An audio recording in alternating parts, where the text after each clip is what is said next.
하나님의 말씀 보겠습니다. 하나님의 말씀 마태복음 14장 13절에서 21절 말씀까지 함께 보시겠습니다. 마태복음 14장 13절에서 21절 말씀까지. 마태복음 14장 13절로 21절 우리 찾으셨으면 제가 받들어 읽겠습니다. 예수께서 들으시고 배를 타고 떠나사 따로 빈들에 가시니 무리가 듣고 여러 고을부터 걸어서 따라간지라. 예수께서 나오사 큰 무리를 보시고 불쌍히 여기사 그 중에 있는 병자를 고쳐주시니라. 저녁이 되매 제자들이 나와 이르되 이곳은 빈들이요 때도 이미 저물었으니 무리를 보내어 마을에 들어가 먹을 것을 사 먹게 하소서. 예수께서 이르시되 갈 것 없다. 너희가 먹을 것을 주라. 제자들이 이르되 여기 우리에게 있는 것은 떡 5개와 물고기 2마리 뿐이니이다. 이르시되 그것을 내게 가져오라 하시고 무리를 명하여 잔디 위에 앉히시고 떡 5개와 물고기 2마리를 가지사 하늘을 우러러 축사하시고 떡을 떼어 제자들에게 주시매 제자들이 무리에게 주니 다 배불리 먹고 남은 조각을 12바구니에 차게 거두었으며 먹은 사람은 여자와 어린 외에 5,000명이나 되었더라. 아멘.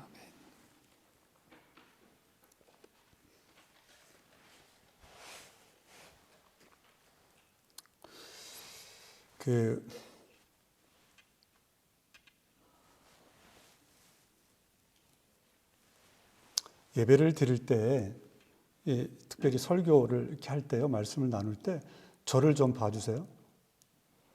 네, 저를 좀 봐주세요. 만약에 투레도 수상과 이렇게 이야기를 할 때 여러분 딴 데 보시면 그 예의가 아니잖아요. 하물며 하나님 앞에 나왔는데 하나하나 조그만 것부터 정리를 하면 좋을 것 같아요. 자, 영국의 그 청교도들이 굉장히 힘들게 신앙생활을 했잖아요. 그래가지고 네덜란드 이런 데로 피신을 해서 갔는데 자유롭게 신앙생활을 좀 하려고요. 그런데도 여의치가 않아서 이제 마음을 모은 사람들이, 뜻을 모은 사람들이 메이플라워라고 하는 배를 사가지고 한 번도 가보지 못한 신대륙 미국을 향해 떠나게 됩니다. 근데 그 가는 중에 너무너무 힘들어가지고 많은 사람이 죽었죠. 그리고 나서 기어코 저 보스턴 쪽에 플리머스라고 하는 항구에 도착을 하게 되는데 그 도착해서 거기서도 얼마 지나지 않아서 그들 중에 반 이상이 병들어 죽고 굶어 죽게 됩니다.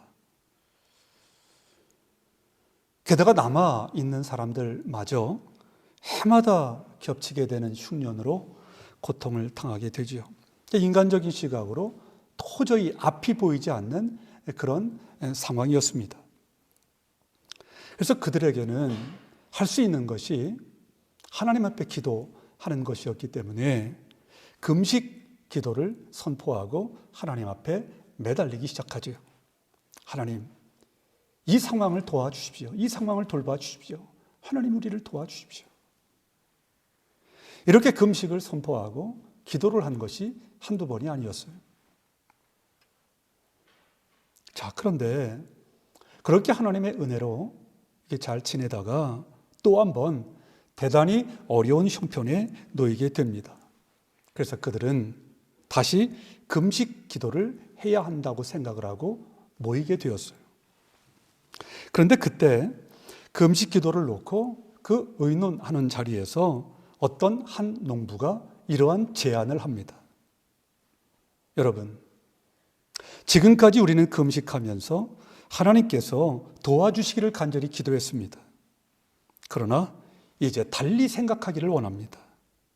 비록 농사가 흉년이 들고 형제 자매들이 병으로 쓰러지는 어려움을 겪지만 이 가운데서도 우리가 감사할 것이 있다고 생각합니다.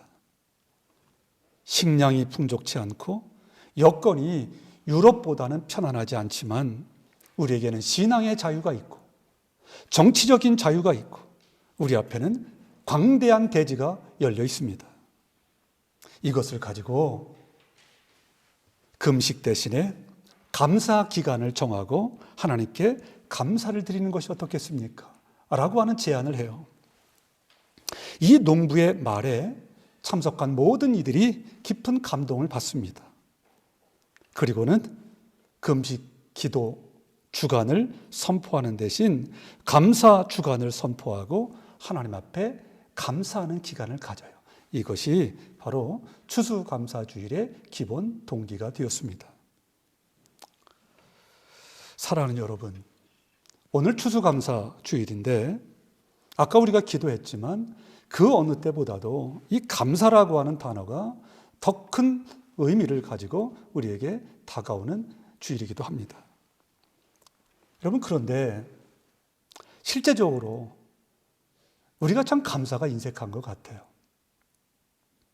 세상 사람들의 기준에 맞게 좀 뭔가가 좀 풍족해야, 뭔가가 좀 넉넉해야, 뭔가가 좀 만족스러워야, 뭔가가 좀 내 뜻대로 되어야 우리는 감사하기 일쑤죠.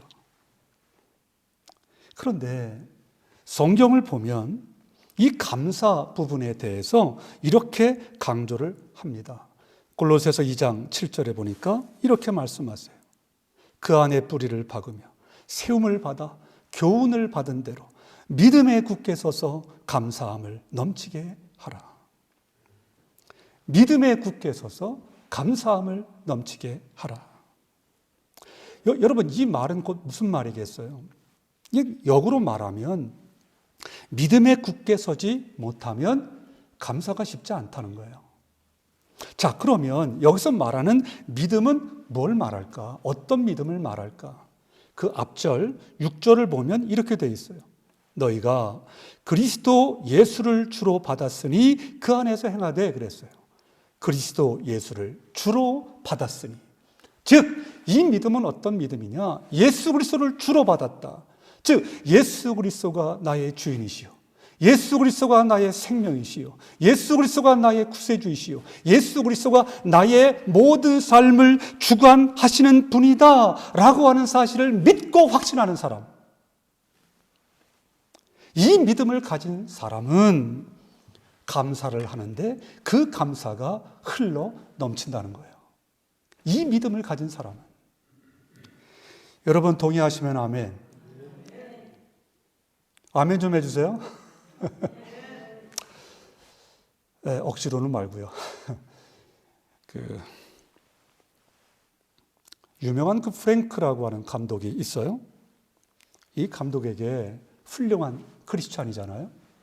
이 감독에게 한 언론인이 행복해지는 비결을 물었어요. 너무너무 행복해하는 삶을 사니까. 리얼 크리스찬이었던 이 프랭크 감독이 그 질문에 빙그레 웃으면서 이렇게 대답을 했어요. 나는 행복해지는 비결은 모르겠습니다. 그러나 불행해지는 비결은 알고 있습니다. 그러면서 두 가지 사실을 지적합니다.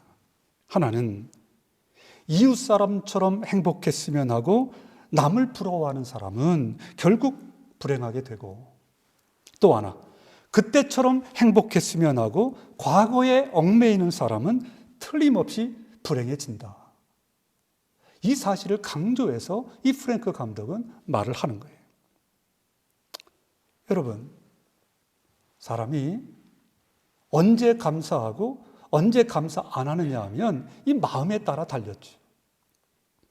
여러분, 정직하게 얘기하면 마음이 건강하면, 즉 믿음으로 건강하면 감사하게 돼 있어요. 그러나 마음이 신앙적으로 믿음적으로 건강하지 못하면, 병들면 감사 못해요. 감사 못해요. 여러분, 그래서 이 성경에도 말하지만 우리가 마음을 너무너무 관리를 잘해야 돼요. 감사가 사라지지 않게. 왜냐하면 이 감사라고 하는 것은 마음에 달렸기 때문에.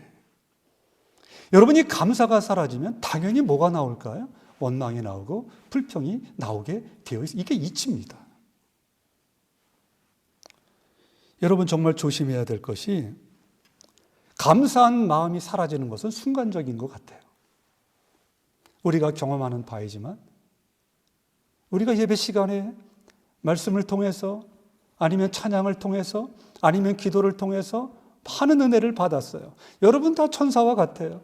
그런데 친교실로 이렇게 가서 보면 금방 또 쏟아놓을 때가 있다고요. 네. 마음을 잘 관리를 해야 돼요. 사랑하는 여러분, 우리 마음에 조금만 틈을 주면요, 예외 없이 감사가 아니라 불평이 툭 튀어나와요. 불평이. 그래서 예수님은 우리에게 언제나 감사할 것을 요구하시고 오늘 본문에서도 그 감사의 본을 우리에게 보여주시는 거예요. 자, 본문으로 돌아와서 오늘 본문은 우리가 너무너무 잘 아는 이야기입니다. 어린아이의 작은 도시락, 물고기 2마리, 보리떡 5개로 5,000명을 먹이시고 12강주리가 남았다. 이 오병이어의 기적의 이야기가 담겨져 있죠. 자, 그러면 이 본문에서 우리가 일반적으로 알 수 있는 것은 뭐냐 하면 하나님의 나라라고 하는 것은 풍성한 나라이고 하나님의 나라는 능력의 나라다라고 하는 것을 우리에게 말해줍니다. 자, 그런데 거기에서 그치지 않고 오늘 본문을 계속해서 보면 또 한 가지 중요한 교훈을 우리에게 줘요. 그게 뭐냐 하면 감사가 기적을 낳는다는 메시지예요. 감사가 기적을 낳는다. 여러분, 그렇다면 언제 감사할 때 기적이 일어나는가? 오늘 본문을 보니까 2가지예요. 2가지.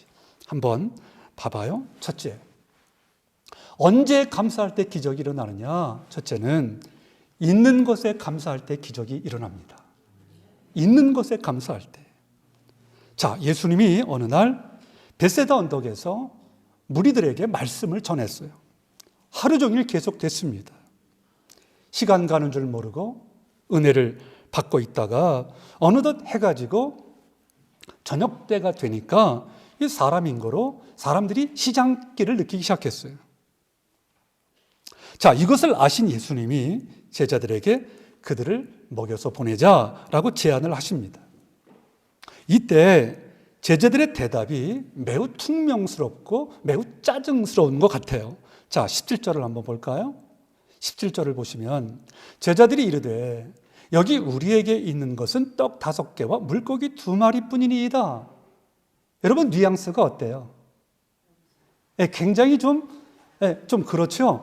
예수님께서 이들을 좀 먹여보냈으면 좋겠다라고 말씀을 하시자 제자들의 반응은 이거였어요. 저기 선생님, 우리에게는 물고기 2마리, 보리떡 5개밖에 없습니다 하면서 퉁명스럽게 짜증스럽게 이야기를 해요. 이 같은 구절이 같은 내용인 누가복음 9장 13절도 보면 예수께서 이르시되 너희가 먹을 것을 주라 하시니 여짜오되 우리에게 떡 5개와 물고기 2마리밖에 없으니 이 모든 사람을 위하여 먹을 것을 사지 아니하고서는 할 수 없사옵나이다. 그러니까 이것밖에 없는데 우리가 먹을 것을 사지 않고는 아무것도 할 수 없습니다. 그런 내용이죠. 그러니까 제자들의 포커스는 어디에 맞춰 있는 거예요? 우리에게는 먹을 것이 없다. 우리에게는 무언가를 살 수 있는 돈도 없다. 거기에 지금 포커스가 맞춰져 있습니다.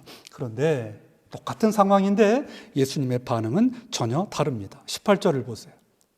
이르시되 그것을 내게 가져와라. 물고기 2마리, 보리떡 5개. 이 소년의 도시락이니까. 여러분 여기 물고기라고 그래가지고요. 우리가 일반적으로 생각하는 고등어나 큰 그거 아니에요. 어린 꼬마의 도시락이라고 하니까 멸치보다 좀 더 큰 거 맞아요. 멸치보다 좀 더 큰 고기. 그거를 지금 말을 하는 거예요. 그러니까 얼마나 작아요. 이 물고기 2마리와 보리떡 5개. 보리떡 5개. 너무너무 누추하죠. 그런데 주님은 선생님 이것 가지고 뭘 하겠습니까?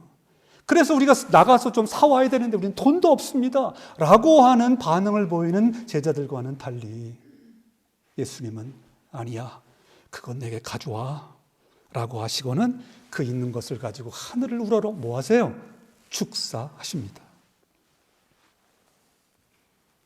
사랑하는 여러분, 우리가 여기서 뭘 깨달을 수 있냐면 감사라고 하는 것은 이 동일한 현실을 어떻게 해석하느냐, 이 동일한 현실을 어떻게 해석하느냐에 따라서 긍정이 되기도 하고 부정이 되기도 하는 거죠.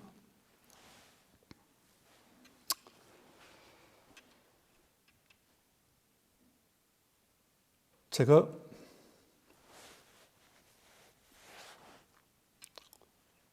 예전에는 목회를 이렇게 하면서 여러분들과 제자교회를 섬기기 전까지는 어느 정도 규모가 있는 교회를, 제가 세 교회를 섬겼잖아요. 그래서 저의 목회의 다는 아니지만 많은 부분이 어디에 있었냐면 성도 숫자에 있었어요. 제 솔직한 고백이에요. 아이, 권사님 너무 주여 크게 하시지 마. 내가 고백하는 거라니까.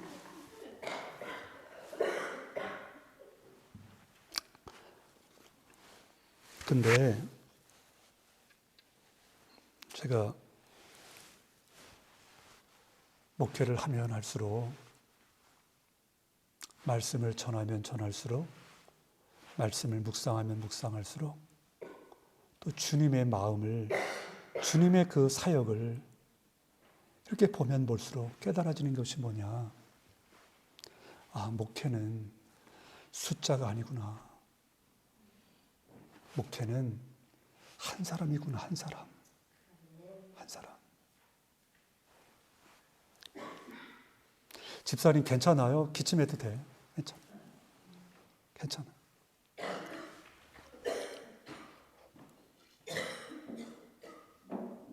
그런데 이제 저도 사람이잖아요. 그래서 여러분들과 함께 이 교회를 지금 했단 말이에요.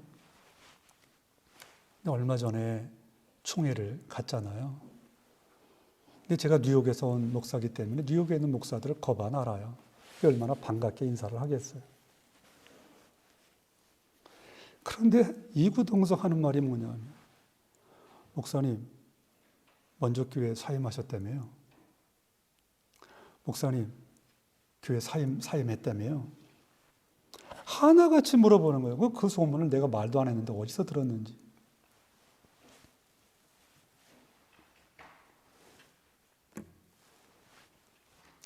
먼저 본 교회 그 목사님이 계신데,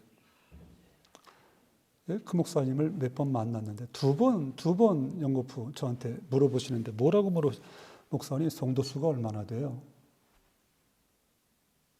성도 수가 얼마나 돼요?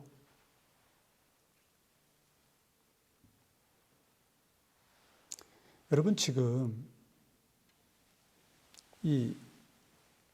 누가 만들었는지 모르겠지만 어떤 말들이 오고 가냐 하면, 목회의 성공의 기준은 세 가지다 그래요.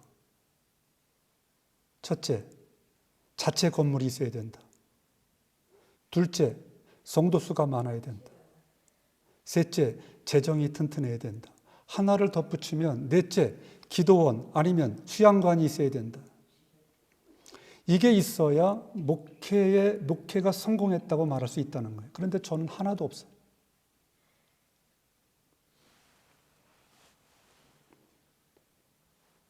여러분, 만약에 그게 목회의 성공의 기준이라면 예수님은 어떠신 거예요? 그러면 예수님은 궁중 몰고 다니셔야죠. 예수님의 3년 반 동안의 공생애의 가장 핵심 사역은 뭐였냐면 제자를 키우는 거였어요. 12제자. 제가 이 본질을 깨닫고 나서 성령께서 저를 강압적으로 인도하셨어요. 깨닫게 하시고 은혜를 주시고 결심하게 하시고 결단하게 하시고, 우리 장로님 권사님을 비롯해서 이 두 분도 감동을 주셨을 거 아니에요.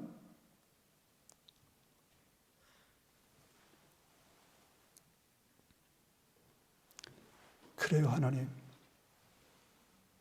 주님께서 주신 마음 가지고 지금이라도 순종하겠습니다. 그래서 귀한 여러분들하고 지금 하고 있는 거예요. 그런데 노예를 가거나 어디 가면 죄송하지만 옛날하고 보는 눈치, 그 시선이 달라요. 내가 개척교회 해서 그런지 몰라도, 내가 의식해서 그런지 몰라도, 저는 정말 아무렇지도 않고, 제 아내에게 가끔 가다가 물어요.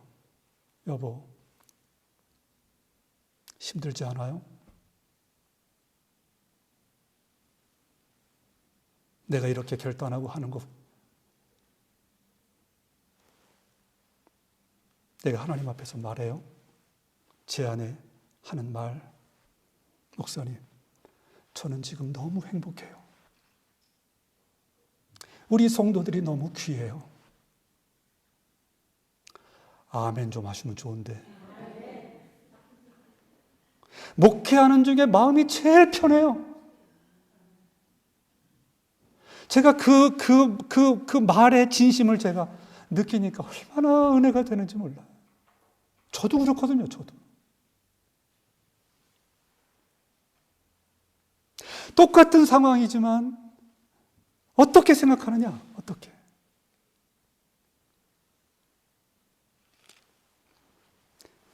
여러분, 원래 이 think라고 하는 말, 생각이라고 하는 말과 thank, 이 감사라고 하는 말, 같은 어근에서 왔어요.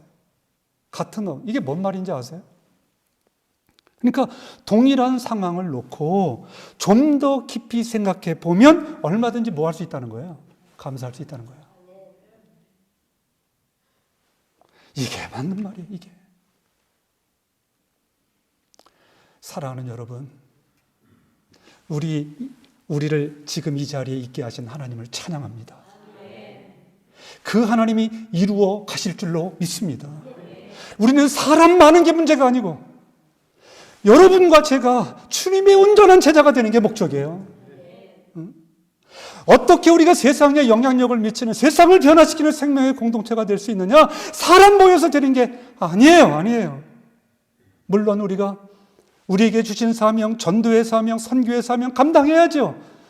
그러나 그것보다 더 우선되어야 하는 것은 나와 여러분들이 주님의 온전한 제자가 되는 것입니다. 여러분, 그 첫걸음은 지금 이 순간을 만족하고 감사하는 거예요. 감사하는 거예요. 내가 설교를 준비하면서 인터넷에서 어떤 유머집을 봤는데, 제가 유머라고 그랬어요. 어떤 사람이 하나님 앞에 간절히 열심히 기도를 했어요. 너무 간절히 기도를 하니까 하나님께서 그에게 대답을 하십니다. 야, 너 너무 간절하게 기도를 하는구나. 그래, 네 소원이 뭐니? 내가 3가지만 들어줄게. 이 사람이 너무 기뻐가지고 무슨 소원을 말할까 생각을 하는데, 평소에 와이프랑 관계가 좀 안 좋았던 것 같아. 제가 유머라고 그랬어요. 제발 좀 이상한 말 하지 마세요. 유머라 그래. 와이프랑 관계가 안 좋았던 것 같아. 그래가지고 첫 번째 소원으로 기도를 합니다. 하나님, 지금 내 와이프를 데려가 주시고 새 와이프를 좀 얻게 해주십시오. 제가 유머라고 그랬어요. 그래가지고 소원대로 하나님께서 그의 아내를 데려가셨네. 장례식 날이 되었어요. 문상객이 엄청나게 많이 왔어요. 근데 그 문상객들이 한결같이 하는 말이, 아유, 어떻게 이 좋은 분을 하나님이 데려가셨을까? 남들 몰래 굳은 일, 남들이 하기 싫어하는 일 다 하시면서 너무너무 남들 도와주고 정말 교회 일하면 앞장서고, 그렇게 좋은 분이 왜 이렇게 빨리 가셨을까? 왜 하나님은 그런 착한 사람을, 그렇게 귀한 사람을 먼저 데리고 가셨을까? 이구동성으로 죽은 아내를 그 문상객들이 칭찬을 하는 거예요. 이 소리를 누가 들었어요? 남편이 들었어요. 모든 분상객들이 아내를 칭찬을 하니까 이 남편도 자기 아내를 생각을 하게 돼요. 정말 그렇거든요. 너무 착한. 그런데 생각해 보니까 너무 잘못된 기도를 한 거죠. 아이고, 이런 사람을 내가 죽게 했구나. 그래서 두 번째 소원으로 하나님께 기도합니다. 하나님, 제 와이프를 다시 살려주십시오. 그러자 아내가 다시 살아났어요. 두 번째 소원, 제가 유머라고 그랬어요. 두 번째 소원을 사용을 했어요. 이제 하나밖에 남잖아. 이제 하나밖에 안 남았는데 무엇을 구할까? 아무리 생각해 봐도 그 하나 남은 소원을 투자할 만큼 귀한 것이 생각이 나질 않는 거예요. 그래가지고 이 사람이 하나님께 여쭙기로 합니다. 하나님, 제게 무엇이 가장 필요한지 좀 알려주세요. 그러자 하나님께서 바로 말씀을 하십니다. 지금 받은 은혜에 감사하는 마음을 달라고 기도해라. 그래서 그는 정말 세 번째 소원을 이렇게 기도하는데 사용했다는 거예요. 하나님, 현재의 내 처지 이대로 좋습니다. 이대로도 분이 넘칩니다. 이대로 너무 행복합니다. 유머지만 주는 인사이트가 있어요. 여러분 보세요. 성도의 삶은요, 다 완벽해서가 아니에요. 아멘. 다 완벽해서가 감사하는 게 아니에요.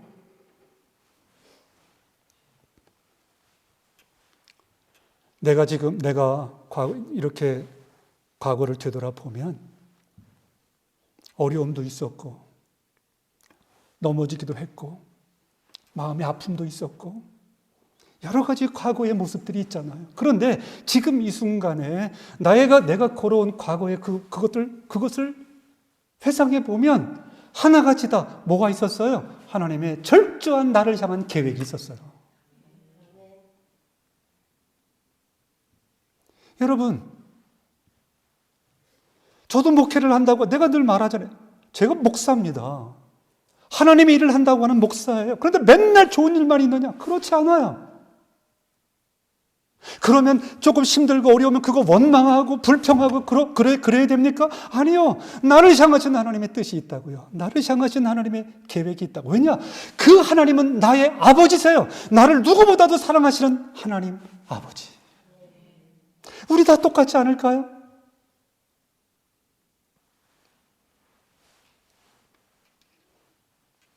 저는 여러분들을 생각하면 감사한 것이 너무 많아요. 정말 감동적인 얘기 여러분들이 좀 할 수 있어요. 그러나 그분들이 원하지 않을까 봐 못하는 거지. 너무 여러분들 귀하세요. 여러분, 이게 쉬운 거 아니에요. 이 개척교회를 섬긴다는 게 쉬운 게 아니에요. 그런데 저와 똑같은 생각을 성령께서 여러분들에게도 심어주셨기 때문에 여러분, 지금 우리가 함께하고 있는 거라고요. 우리 안에는 성령께서 개입하고 계시는 줄로 믿습니다. 성령께서 하시는 일이에요. 성령께서. 우리는 순종하며 가는 거죠. 그 가장 첫걸음은 뭐다? 지금 이 순간 있는 것에 감사하는 거예요. 감사. 두 번째, 하나 더. 또 언제 감사할 때?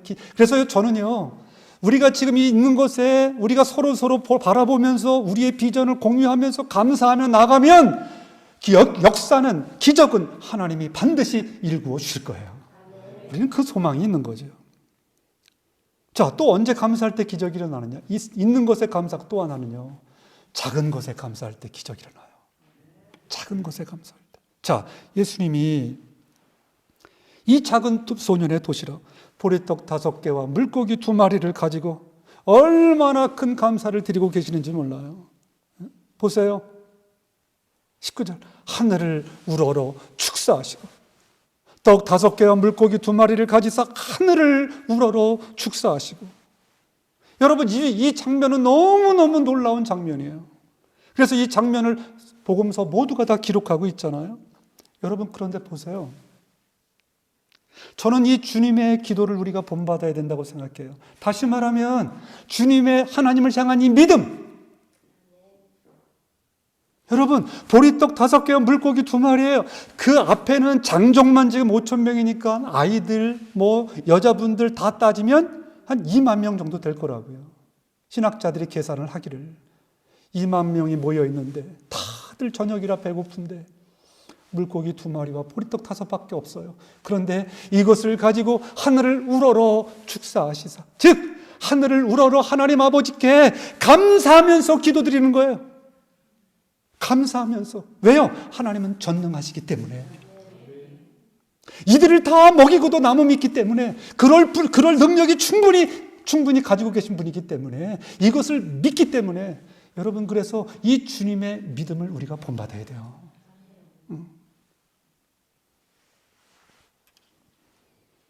여러분 분명히 아세요. 하나님은 이 형편에 상관없이 믿음으로 감사하며 기도할 때, 여러분 그 빌립보서 4장 마찬가지 아니에요? 아무것도 염려하지 말고 오직 모든 일에 기도와 간구로 너희 구할 것을, 그 다음에 뭐예요?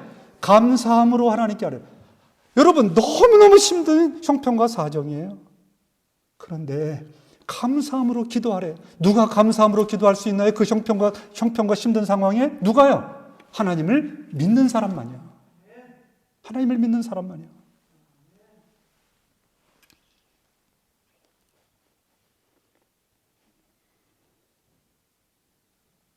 여러분, 제가 이렇게 보면 진짜로 사람은요, 행복해서 감사한다기보다 우리 입장에서는요, 감사하기 때문에 행복한 거예요. 이 순서를 분명히 아셔야 돼요. 여러분, 조건에 따라서 감사하는 게 얼마나 감사할 수 있겠어요? 그러나 하나님의 뜻에, 하나님의 명령에 우리가 순종하고, 아무리 힘들거려지만 하나님이 나를 아신다. 하나님이 나의 모든 형편과 사정을 아신다. 내가 믿음으로 하나님을 붙들고 나갈 때, 하나님은 그것을 되게 원하시니까요. 믿음으로 하나님을 붙들고 나갈 때 하나님께서 나의 믿음을 통하여 영광을 받으시고 하나님께서 반드시 일하실 것이다. 이 감사가 우리에게 있을 때 우리는 행복을 누릴 수 있는 거죠. 자동차 왕이라고 불렸던 헨리 포드, 여러분 아시죠? 이 헨리 포드가 한창 자동차 왕으로 명성을 날리고 있을 때 도와달라는 사람이 많았어요. 그런데 어느 시골 벽지, 아주 가난한 지역에 학교가 있는데 그 선생님이 한 분 계신데 피아노가 있었으면 좋은 거예요. 싫어합니다. 싫어. 피아노가 한 대 있었으면 좋은 거예요. 그래가지고 피아노를 살려면 얼마냐니까 1,000불이래요. 그래서 간곡한 편지를 이 시골 산골 벽지 학교에서 선생님 하는 한 분이 그 간절한 그 편지를 포드에게 보냈어요. 그러니까 이 포드는 도와달라는 사람이 너무 많으니까 의례적인 요청인 줄 알고 그 기록에 보니까 10센트를 보냈다는 거예요. 10센트. 그때 당시니까 그게 얼마인지 모르겠지만 너무너무 작잖아요. 1,000불을 좀 도와달라고 그러는데 10센트를 보내달라는 거예요. 그러자 여교사가, 여러분 모욕감을 느낄 수 있고요, 절망감을 느낄 수 있잖아요. 그런데 이 교사는 모욕감 대신, 절망감 대신 감사하면서 그 10센트로 땅콩 종자를 삽니다. 이 땅콩 종자를 사가지고 자기들이 가르치는 아이들과 텃밭에다 심고 그것을 키워요. 그래가지고 이 땅콩을 수확하게 되는데 딱 생각나는 사람이 포드였어요. 그래가지고 그 수확한 땅콩을 감사 편지와 함께 포드에게 보냅니다. 이 땅콩을 받은 이 포드가 여러분 어떤 생각을 할까요? 하나님이 개입하신 거죠. 얼마 되지 않은 땅콩, 그 감사 편지의 내용을 이렇게 보고는 이 포드가 너무너무 감동을 받은 거예요. 그래서 요청한 1,000불의 10배인 10,000불을 보냅니다. 이 벽지 학교, 이 시골 벽지의 이 선생님 분명히 하나님을 믿는 사람이죠. 사랑하는 여러분, 작은 것에 감사하는 사람, 하나님이 놀라운 은혜를 주십니다. 하나님이 주세요. 하나님이. 오늘 예수님께서 어린 소년의 작은 도시락 하나를 가지고 두 손 높이 들고 하늘을 우러러 큰 감사를 드리는, 큰 감사의 기도를 드리는 모습은 너무너무 숭고하기까지 해요. 그랬더니 5,000명, 아니 2만 명을 먹이고도 12광주리를 남기는 엄청난 기적이 일어난 거죠. 사랑하는 여러분, 불평하는 자에게는 항상 모자랍니다. 항상 부족합니다. 그러나 감사하는 자에게는, 여러분 아멘 하셔야 돼요, 항상 풍성할 줄로 믿습니다. 항상 넘칠 줄로 믿습니다. 항상 기적이 일어날 줄로 믿습니다. 이게 바로 하나님의 은혜예요. 여러분 소망해요. 오늘 추수감사절, 감사의 의미를 우리가 다시 한번 깨달았어요. 바라기는 있는 것에 감사하시고 적은 것에 감사하시는 여러분들 되어서 우리 교회, 여러분 모두 남은 평생 하나님의 기적을 누리며 살아가는 신실한 믿음의 사람들 다 될 수 있기를 주님의 이름으로 축복합니다. 우리 찬양할게요. 너무너무 감사한 찬양 같이 찬양하겠습니다. 날 구워 나신 주 감사, 모든 것 주심 감사, 지난 주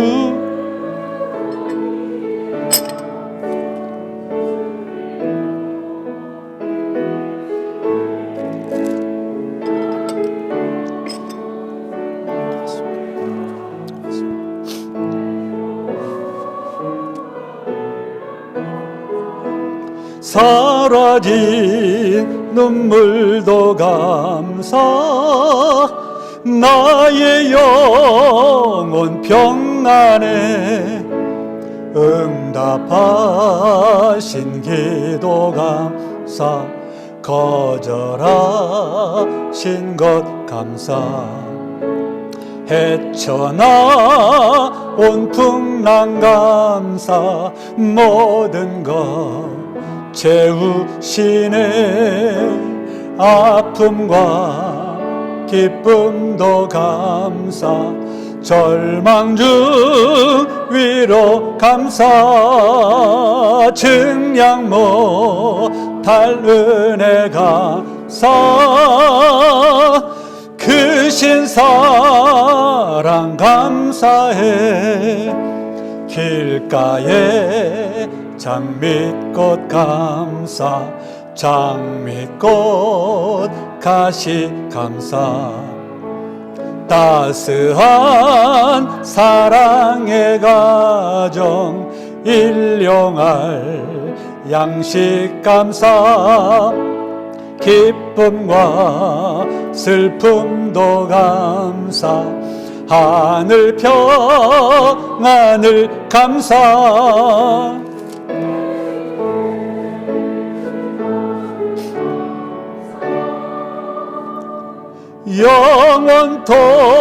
영원토록 감사해. 하나님, 저희가 많이 부족합니다.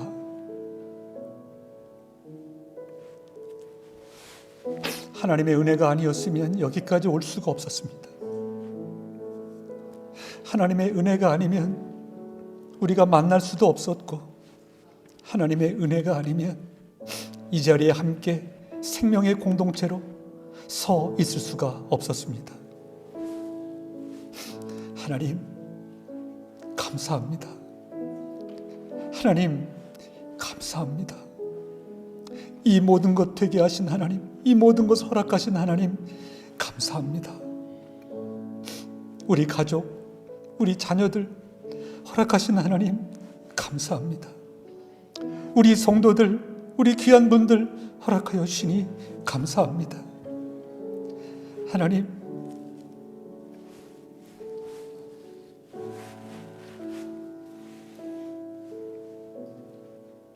얼마든지 우리도 불평할 수 있고 원망할 수 있습니다. 그러나 믿음 위에 선 자는 감사할 수밖에 없습니다. 믿음 위에 선 자는 감사뿐만이 아니라 그 감사가 흘러 넘칩니다. 하나님 아버지, 우리가 그러한 자가 되게 하옵소서. 세상 사람들이 우리를 주목합니다.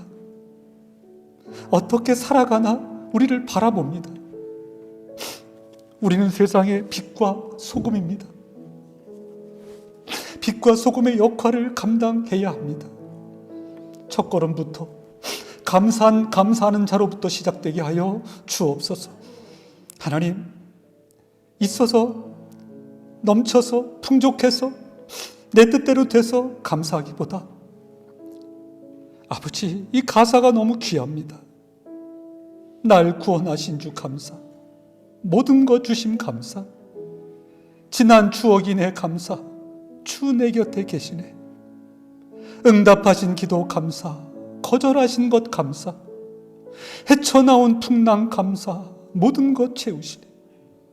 길가의 장미꽃 감사, 장미 가시도 감사, 따뜻한 가정 희망 주신 것 감사, 아픔과 기쁨도, 기쁨과 슬픔도, 오 하나님 아버지, 소망합니다. 모든 것에 감사할 줄 아는, 특별히 지금 있는 것에 혹은 또 적은 것에 감사할 줄 아는 아름다운 신앙, 주님이 우리에게 원하시는 그 귀한 신앙, 그 믿음 소유하여서 남은 생에 그리스도인들, 진정한 그리스도인의 삶, 온전한 주님의 제자의 삶 살아가는, 그래서 세상의 빛과 소금의 역할을 감당하는 우리 제자교회, 우리 모든 성도들 되게 하여 주옵소서. 이 시간 귀한 예물 하나님 앞에 바칩니다. 남아 돌아서 드리는 것 아니라 하나님의 것이 하나님의 것인 줄 알아 믿음으로 구별하고 분별하여 주님 손에 올려놓습니다. 하나님 아버지, 이 귀한 예물을 바친 살아가는 손길들을 하나님 기억하시고, 하나님 저들의 중심, 저들의 믿음을 하나님 헤아려 주옵시고, 오병이어의 기적의 역사가 일어나게 하여 주실 줄로 믿습니다. 하나님 아버지, 드려진 예물 축복하시고 남김없이 하나님의 영광만을 위하여 쓰임받는 예물 되게 하옵소서. 예수님의 이름으로 기도 올리옵나이다. 아멘. 축도합니다. 이제는 우리 주님 예수 그리스도의 크신 은혜와 하나님 아버지의 만극하신 사랑하심과 성령님의 감화, 감동, 위로, 충만, 교통케 하심이 주신 말씀 가슴에 품고 감사하는 자가 되어 남은 평생 살아 놀라우신 하나님의 아버지 하나님의 은혜를 누리며 살아가기를 소망하고 다짐하는 우리 살아가는 성도들 머리 위에 이제로부터 영원토록 함께 있을지어다. 아멘. 아버지 하나님 감사합니다. 하나님 아버지 감사합니다. 모든 영광 받으시고 주의 귀하신 뜻을 이루어 주옵소서. 은혜 베풀어 주옵소서. 하나님 아버지 감사합니다. 하나님 아버지 감사합니다. 응모받아 주옵소서.